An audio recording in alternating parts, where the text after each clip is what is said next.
about some events from the life of the Buddha during his first Vassa, when he started to teach. And so could continue with that a little bit, sometimes some stories. And because also then the events after the Vassa, the events after the first Vassa of the Buddha, then lead on to the life story of a great lay disciple of the Buddha, Anāthapindika, the greatest male supporter of the Buddha and the Sangha, and foremost in generosity. And Anāthapindika offers the most important Buddhist monastery, where the Buddha spent most of his time. According to the commentaries, 19 Vassas, 19 rain seasons. And so most teachings of the Buddha were given in that place, and many important events of the life of the Buddha happened there.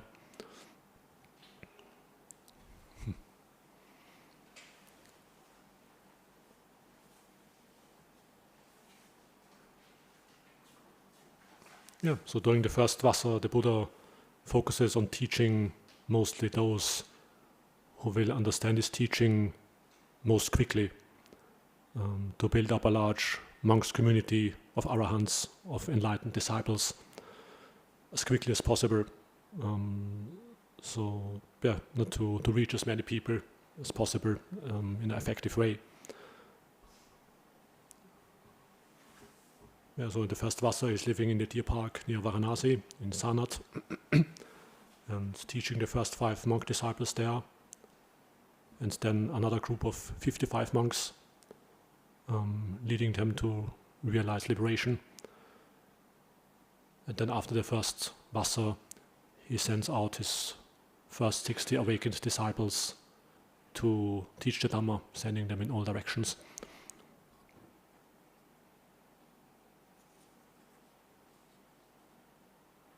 And the Buddha himself goes to teach in Uruvela.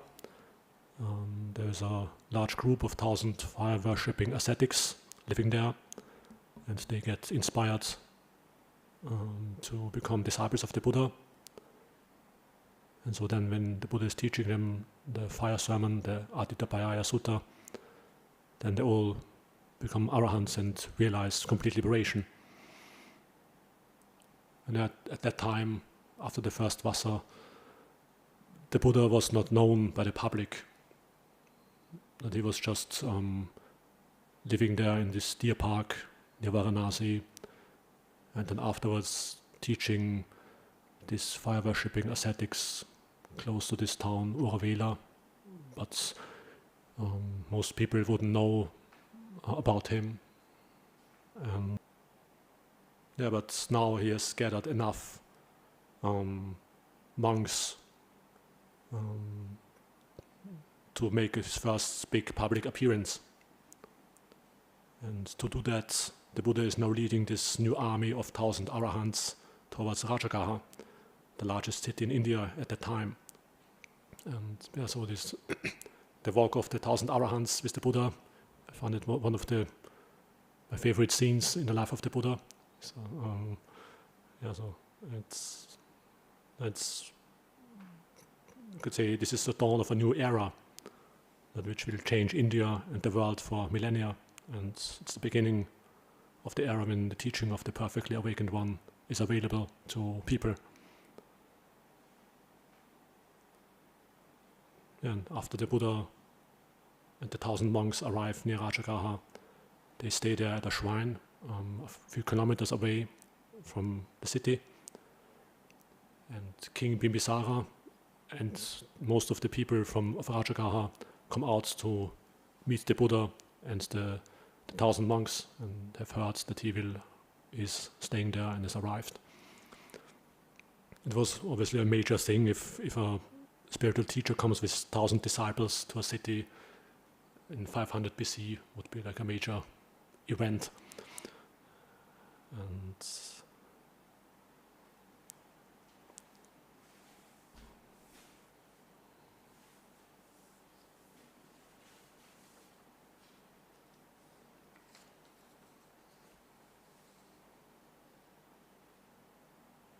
yeah, so King Bimbisara and these several 10,000 people probably come out to meet the Buddha. Yeah, obviously must be a awe-inspiring sight, and to see a Buddha with 1,000 awakened disciples, meeting them, and so it was impressive and also calming, probably, if you imagine you meet the Buddha with 1,000 arahants. Yeah, and so while the Buddha is teaching, King Bimbisara and the people, most of them realize dream entry, and this is the largest crowd of people who realizes dream entry during the 45 years when the Buddha was teaching. So it's a special event, and one can see the Buddha knows exactly where the people are who understand the teaching most quickly, and then he's seeking them out because he tries to reach as many people as possible and help as many people as possible.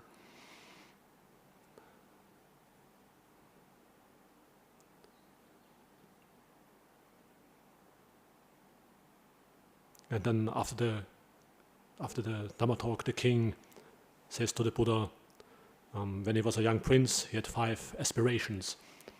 His first one was, may he become king. The second one was, may a perfectly awakened one arise in my kingdom. The third one was, may I pay respects to this awakened one. And then the fourth one, may this awakened person teach me the Dhamma. And the last one, may I understand the teaching of the Buddha, of the awakened one. And these 5 aspirations have now been fulfilled. So one can see the king was also a special person. That he never met the Buddha. I mean, he met the Buddha before when he was not awakened yet, but he already as prince had this idea there might be a perfect spiritual teacher arising in the world, and wanted to meet him and pay respects to him and listen to his teaching, even though he never met one, or just occurred to him probably from some previous life.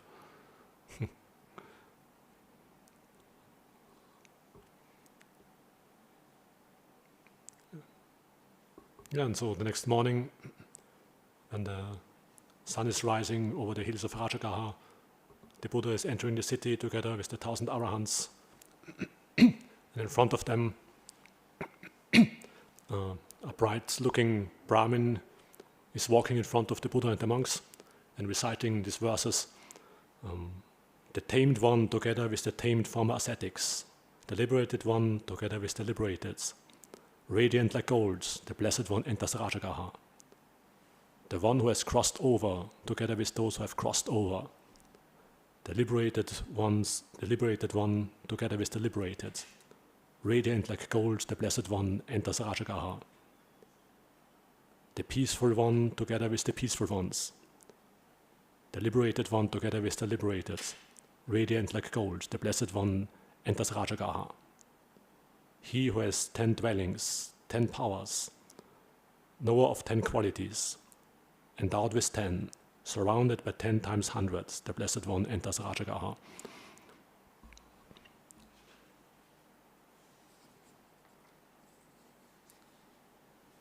And after the meal invitation of King Bimbisara, then the king is reflecting, where could the Buddha and the monks live? A place which is not too far away from the city, but also not too busy and secluded. And then he thinks he has a bamboo grove outside of the city, which would be suitable, and then he offers this grove to the Buddha as a place to stay, which becomes the first Buddhist monastery. And then soon afterwards also Venerable Sariputta and Venerable Mammogalana come with another 250 new monks to join the Buddha. And so by these events the Buddha became then already, after his first Vassa, probably the spiritual teacher in India with the largest following, already more than 1,000 awakened disciples and 10,000 of people being noble disciples, at least stream enterers.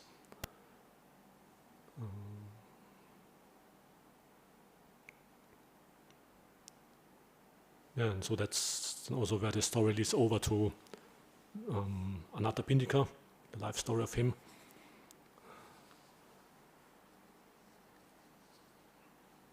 During these first few years, when the Buddha started to teach, the Buddhist monasteries were quite different from how they are now. The monks, they were just living in some parks and forests and wilderness, without any buildings.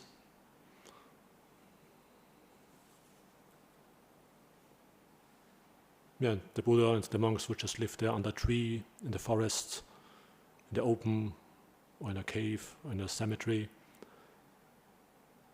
And most of the monks at that time were still noble disciples, and so they didn't feel they need anything more and just felt peaceful living there in nature. But one day, a rich banker living in Rajagaha sees the monks coming from the forests, from different places, going on alms rounds, and is inspired by their conduct and their peaceful appearance. And then he has some idea, and he thinks he could offer them some lodgings, some kutis, meditation huts. And so he asks the monks if he would offer them some dwellings, would they live in them? And the monks are restrained, and they tell him the Buddha didn't say anything about lodgings yet, and we will go to ask. Or the banker says, then go to ask the Buddha whether they are allowable or not. Then, as you can see, the Buddha allows various kinds of buildings. Otherwise, we would be sitting here now under some trees in the open. And also lays down various rules about them.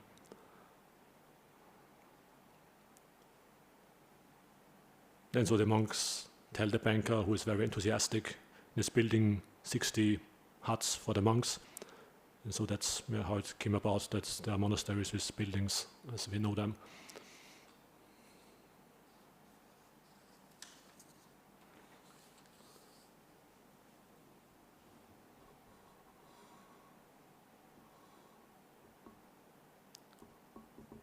At the time of the Buddha, the two largest cities were Rajagaha, capital of the kingdom of Magadha, where the Buddha started to teach, and then second one, Savatthi, the capital of the kingdom of Kosala. And Anāthapindika was a rich banker from Savatthi, but the teaching of the Buddha wasn't transmitted there yet.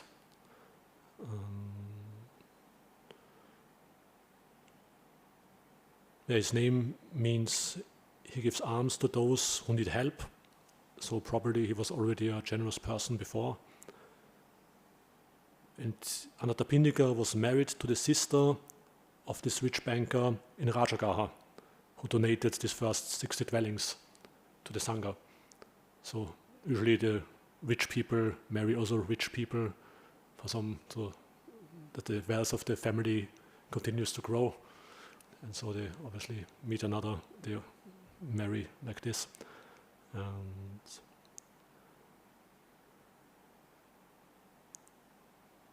this was probably a few years after the Buddha started to teach. And then Anāthapindika is traveling on some business trip to Rajagaha. Also at that time, people were going on business trips already. And as usual, he would visit his brother-in-law when he was living in Rajagaha. And usually when Anāthapindika arrived at the house of his brother-in-law, he would be treated like a special guest, and the brother-in-law would leave aside any other duties and welcome him. But this time, the reception of Anāthapindika is different, and his brother-in-law doesn't pay any attention to him. He's just busy organizing something and giving orders to his servants and workers. So, Anāthapindika is used to be treated as a respected person of high status, and so he's maybe a little bit displeased about it, and he thinks before that he was just put aside everything else and would just welcome him, would just welcome me and look after me.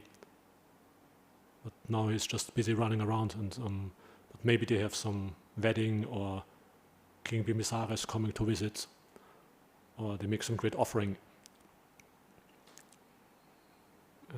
When the brother-in-law finally finishes all his things that he has to organize, then he greets Anāthapindika, and so he asks him about the preparations going on, and then he tells him, we don't have a wedding, and the king is also not coming, but he's preparing a big offering, and the Buddha, the awakened one, is coming for the meal tomorrow. And Anāthapindika is immediately uplifted and amazed to hear these words, Buddha, the awakened one. And so when his brother-in-law tells him the Buddha is coming for the meal, then he says, did you say the Buddha? And the brother-in-law says, yes, the Buddha. And he asks him a second or third time, did I say the Buddha, the awakened one? And the Anāthapindika is immediately captivated by this idea of an awakened one. And he says, even the sound, the awakened one, is rare to hear in this world. And he immediately wants to go to see him. There one can also notice there probably some previous life connection. But for example, now in Sri Lanka or in Thailand or Burma, people hear the name the Buddha often, and they're not captivated by it. They're just completely ordinary for them, or they see a Buddha statue, and so often in stupas, and often they never get interested that much.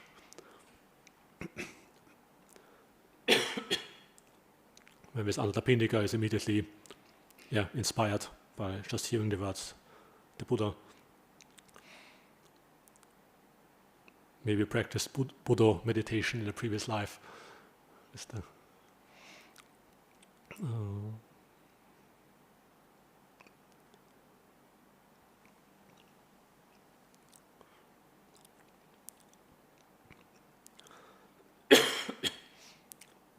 So he asks his brother-in-law whether it would be possible to visit the Buddha.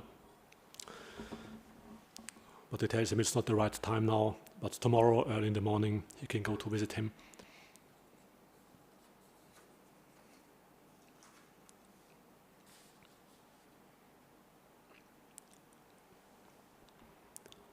So Anāthapindika is going to sleep and thinking, early tomorrow I can go to see the Blessed One, the Arahant, the perfectly awakened one.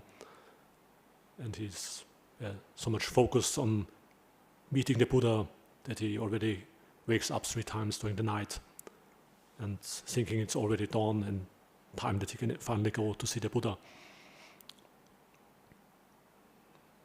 So he has this bright and inspired mind, looking forward to see the Buddha, leaving the city and going out into the wilderness in the morning when it's still dark. And one has to remember the Buddha was often living in places which were actually maybe frightening for an average person. Just some jungle in India, some forest, or some in the middle of nowhere. And obviously, so Anāthapindika was more from a city environment, and a rich person is probably afraid of being alone and robbers and wild animals. And so as he goes out there to the wilderness, then the light and inner brightness disappear. The confidence, wanting to see the Buddha, sort of vanishes or becomes weaker, and he is too frightened to continue. And but then, a friendly yaka, a friendly spirit, is encouraging him to go on, continue, and tells him, "Go forward, householder, go forward." And so he regains his confidence. And it happened another time, second or third time. So again he gets frightened, but then he gets encouraged again, and so he continues to walk on. Walking to the Jetavana. This is some forest close to Rajagaha. And then he finally sees the Buddha. They're doing walking meditation in the open, in the distance.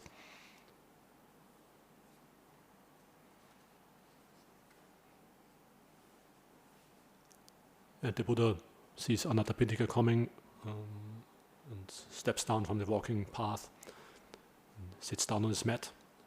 He's calling Anāthapindika, says, "Come, Sudatta." And so he already knows which great disciple is coming to visit him now. Sometimes, also with other disciples, he already calls them by name because he knows a special person is coming. For example, Venerable Markasapa and others.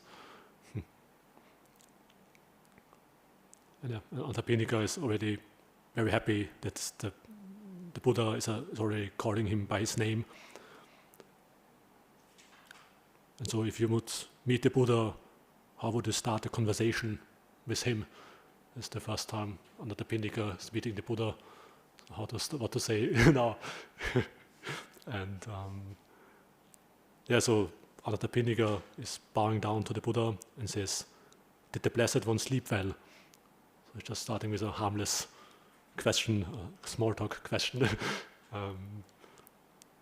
So one can also see the different inclinations of people, different people approaching the Buddha in different suttas, how they interact with the Buddha, and seeing different levels of development. For example, when some Brahmins visit the Buddha, then sometimes they would praise him with some lofty verses about his inspiring qualities, or some Brahmins would just spontaneously ask the Buddha a question in verse, some profound question that they just make some verse spontaneously. While Anāthapindika just asks him this very simple question. Nevertheless, the Buddha answers the simple question with a profound verse, and so explaining why he's sleeping well. And so the Buddha says, he sleeps always happily. The Brahmin who is realized Nibbana, who is not stained by sense pleasures, cool at heart, without acquisitions, having cut off all attachments, having removed all distress from the heart, the peaceful one sleeps well, having attained peace of the mind.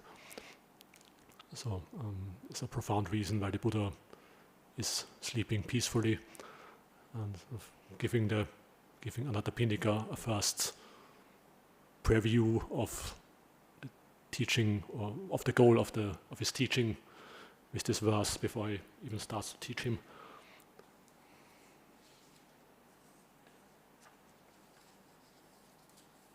And so the Buddha is introducing him to the Dhamma, and when his mind is free from the five hindrances and malleable and uplifted, then he explains the teaching unique to the awakened ones to him, the Four Noble Truths, the dukkha, the origin, cessation, and the path. It's just a short summary there, this stock description. And Anāthapindika, already at the first meeting, becomes a stream enterer and realizes the first level of awakening. And so then he's expressing his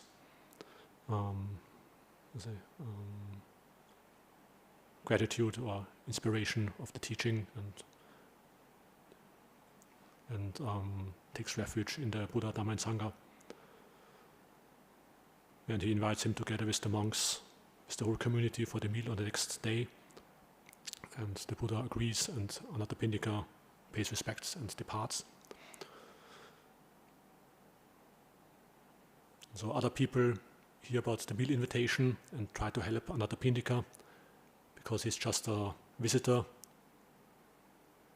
And so the brother-in-law is helping him, telling him he can provide him some funds, that he can finance this big meal offering. But Anāthapindika says he already has enough money, he doesn't need any extra funds. And then even the city council and the king as well offer their help, but Anāthapindika is declining friendly.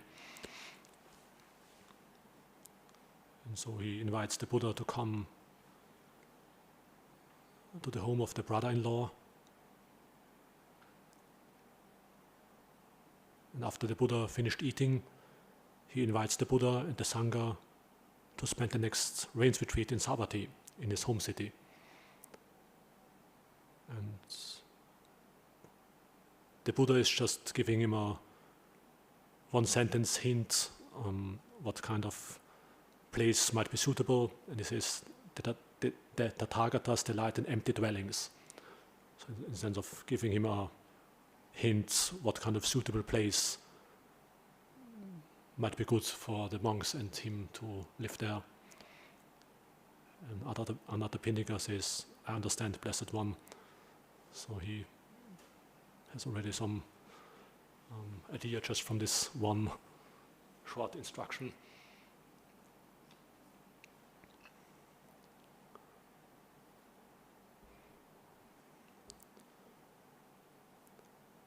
And after Anāthapindika finishes his business in Rajagaha, he's traveling back to Savatthi. And he has many friends, many colleagues, and was an important person. And so while he's traveling back to Savatthi, he's telling all the people that he knows on the way that a perfectly awakened one has arisen in the world, and he was invited by me, and he will come along on this road so they can make some preparations and support the Buddha and the monks traveling from Rajagaha to Savatthi.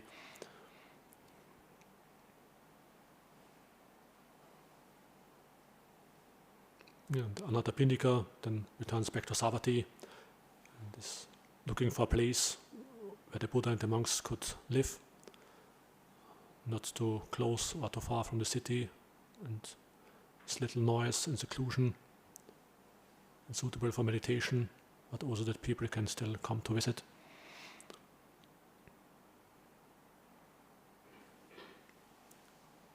And while he's looking at different properties, he sees a park owned by Prince Jeta, one of the sons of King Pasenadi. Anāthapindika goes to Prince Jeta and asks him to sell the park because he wants to establish a monastery there. But Prince Jeta doesn't want to sell the park, and so he's just saying a ridiculous price to put off Anāthapindika from buying the property.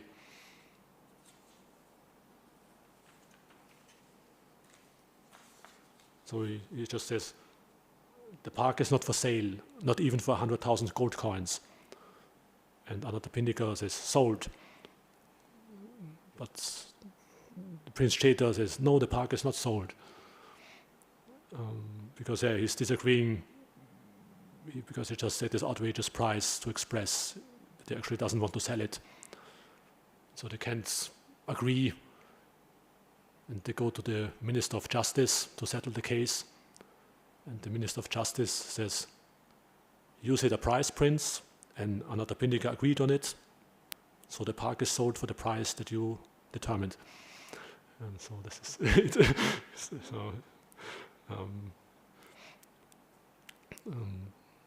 And Anāthapindika gets people to bring carts with the gold coins and spreading them out in the park. But with the first load of the coins, they were not enough. And a small area at the entrance of the park still had to be covered with coins to make the prize complete. So Anāthapindika tells people to get more coins. But then Prince Jeta sees them and he thinks that must be some very special thing that Anāthapindika is paying so much money for establishing this monastery. And so he spontaneously abandons his possessiveness about the park and he wants to contribute something to the monastery.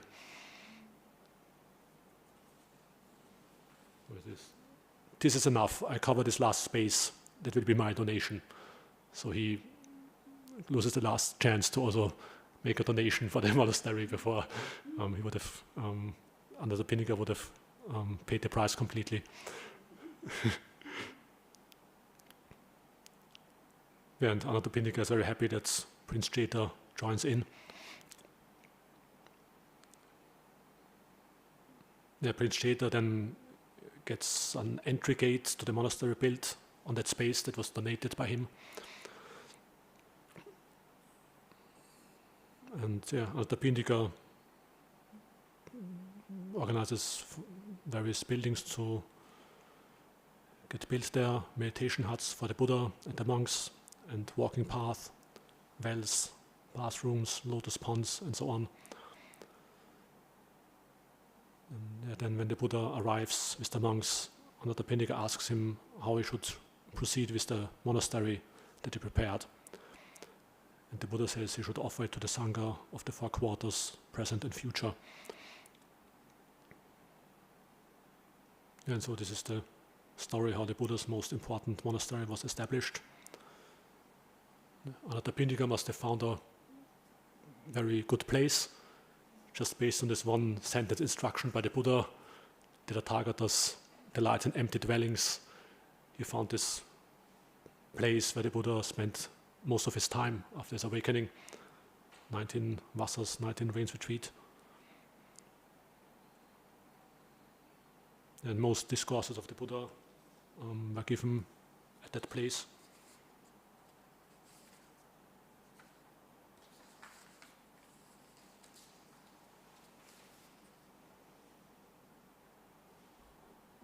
And by inviting the Buddha to come to Savatthi, establishing the monastery, one person, Anāthapindika, had a great influence on countless people. For example, King Pasenadi and Queen Malika became disciples of the Buddha.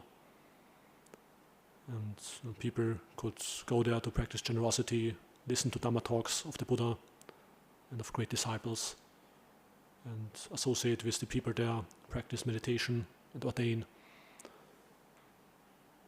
And yeah, up to the present day, now Jeta's Grove is not a monastery anymore, but has become a holy site, a pilgrimage site. And so 2,500 years later, people still go there every day. Hundreds of people go there to meditate, chant, recollect the life of the Buddha. And so still these meritorious activities continue on that were started by Anāthapindika 2,500 years ago. And so monastery can be like a little oasis in the desert of samsara, some opportunity to do good actions and develop Dhamma practice.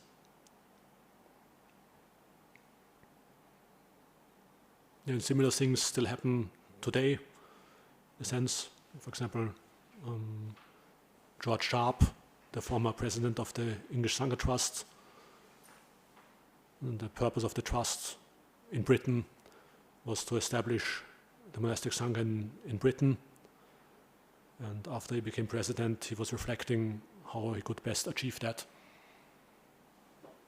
And so then he was traveling to a Buddhist country, to Thailand, asked some great meditation teachers who had experience with starting monasteries, training monks, and asked them to send monks to Britain to establish the monastic Sangha in Britain.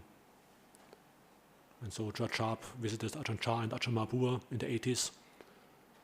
And then, similar just like with Anāthapindika and Savatthi, then as a result of his efforts, then the Ajahn Mabur didn't want to send monks there, but Ajahn Chah agreed to send Ajahn Sumedho, and then now we have this monasteries in Britain like Amaravati, Jetavana. So this is all similar case, just like with Anāthapindika in the more modern time.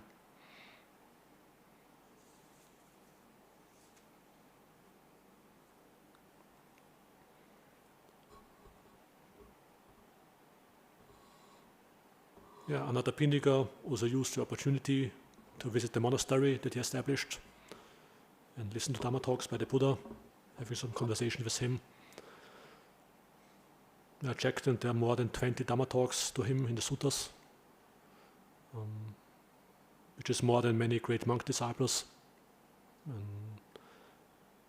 And if you look at all these discourses, you can see that the Buddha was teaching him about all aspects of Dhamma practice, like generosity in the sense of encouraging him to support the Sangha, and talking about how to give or where to give, that it brings great benefit and benefits of practicing generosity, or about using his wealth to benefit himself and others. And then also about karma,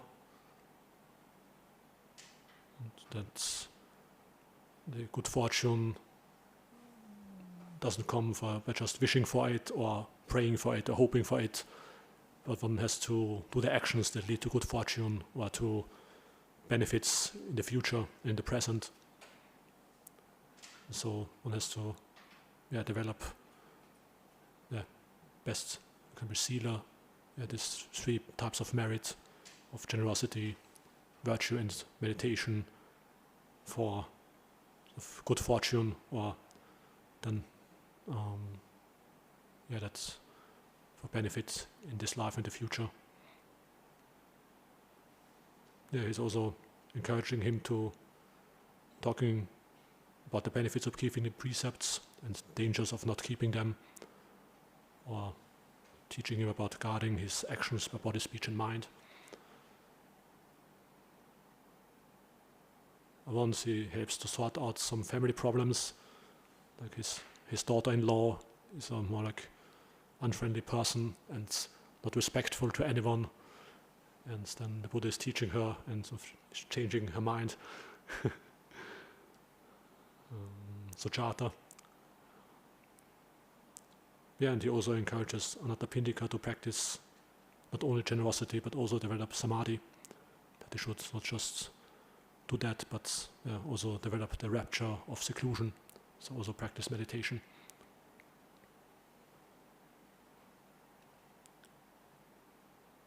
And also teaching him about qualities of a stream enterer, developing 6 recollections of the Buddha, Dhamma and Sangha, and generosity, virtue and devas, that one can have a pleasant abiding by recollecting them, in the sense that if one thinks about those things and recollects them, that the mind can get uplifted and more unified and wholesome.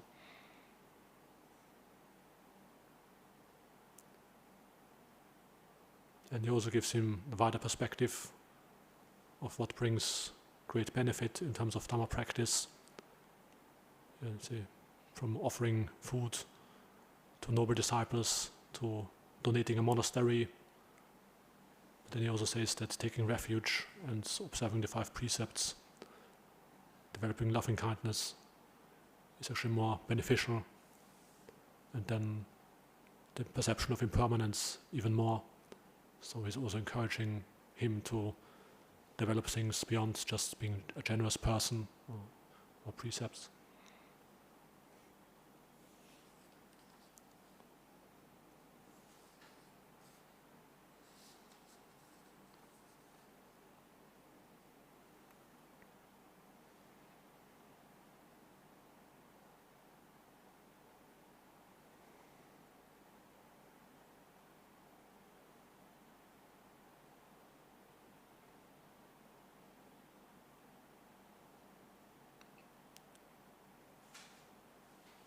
So the story of Anāthapindika, when he goes to meet the Buddha, it's also a nice, simile in the sense that he hears about the Buddha and then he wants to meet him, going out to the forest and then first he's enthusiastic to visit the Buddha early in the morning, but then when he goes out, when it's still dark, then he gets frightened and wants to turn back. And so, and if you imagine that Anāthapindika would have turned back, and then he wouldn't have met the Buddha, and he wouldn't have realized stream entry, he wouldn't have offered Jeta's grove, and he wouldn't have heard all these Dhamma teachings of the Buddha, he wouldn't practice the Dhamma, so it would be a great loss for him, obviously. So it's also good to remember this attitude, that if sometimes you might be in some similar situation, you want to do something good, but then you get somehow unsure, should I really do that? Or some other obstruction arises, and then to remind you to go forward and not to turn back, in the sense that you have this clarity of what is beneficial or why it is important, and you pursue it no matter what maybe emotions come up, or uncertainty, or some external difficulties, and to have this clarity and pursue the Dhamma practice.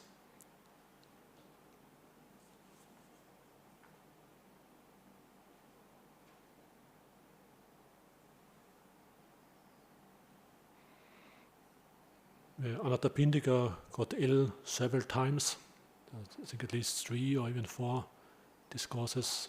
I think where he's ill, and then gets some Dhamma instructions.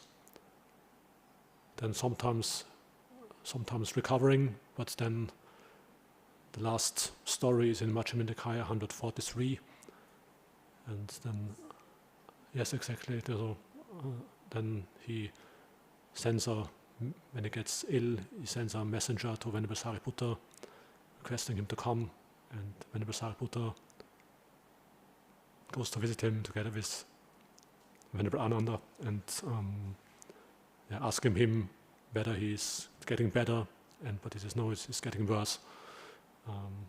So it's already serious illness.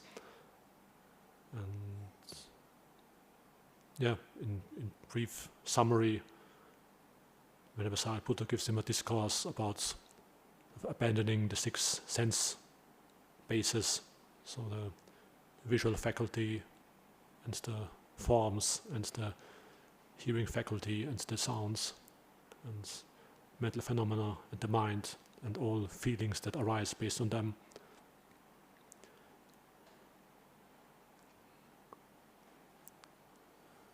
So then after this, and he's actually then, after the instruction, he starts to cry, and then Venerable Sariputta asks him whether he's dejected or but then he says no, he's not, but he never heard such a Dhamma discourse before, and so he thinks also other lay people should be given a Dhamma discourse like that.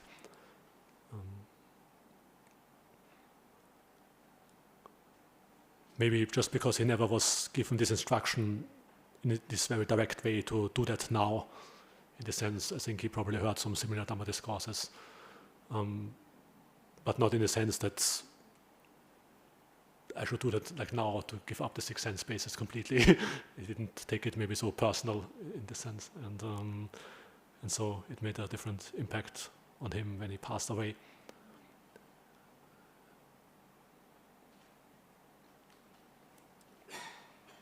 And Venerable Sariputta and Ananda leaving again, and soon afterwards Anāthapindika passes away and reappears in Tusita Deva realm, one of the higher Deva realms, still part of the sense realm. So he only applied the instruction partially, in a way. He wasn't able to apply it completely, and otherwise he would have become an arahant or a like non-returner. But yeah, probably he still had some major effects that he got reborn in a higher Deva realm of Tusita realm. And so then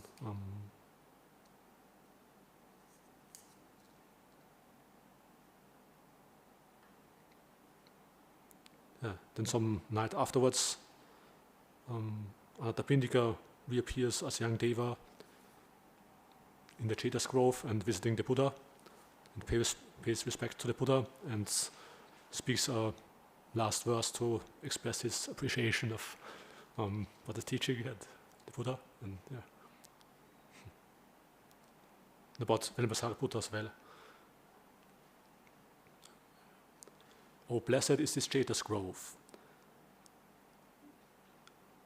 where the sagely Sangha dwells, and the king of the Dhamma, the source of all my happiness. By good actions, knowledge and Dhamma, by virtue and noble way of life, where these are mortals purified, not by lineage or wealth. Therefore, a wise person who sees what truly leads to his own good should investigate the Dhamma and purify himself as it. Sariputta has reached the peak in virtue, peace and wisdom's way. Any bhikkhu who has gone beyond, at best, can only equal him. So then, speaking this last verse of gratitude to the Buddha, he disappears, thinking the teacher has approved of me, and pays homage to the Buddha and vanishes. And then, after the night has ended, the next morning, the Buddha is mentioning to the monks, last night, and in the last watch of the night, young Deva came and illuminated the whole Chetas Grove and visited me and spoke these verses. And then Venerable Ananda says to the Buddha, surely this young Deva must have been Anāthapindika, for the householder Anāthapindika had perfect confidence in Venerable Sariputta. And the Buddha says, good Ananda, as far as reasoning goes, you have drawn the right conclusion. The young Deva was Anāthapindika and no one else.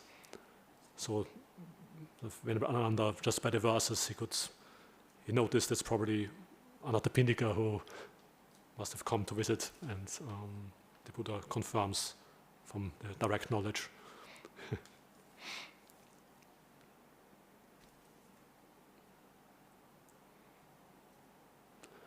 And in 1863, Chetas Grove, Anāthapindika's monastery, was rediscovered by British archeologists. So if you're in India and you can visit the Buddha's most important monastery, they gave most discourses. We can visit the kuti, where I spent more time than anyone anywhere else, and where I meditated. So it's a holy site. And then have this, you can visit the Chetas Grove, and then there's a kuti where many people go, and where the Buddha was staying. And can visit there to recollect the events and life of the Buddha and the great disciples. Yes?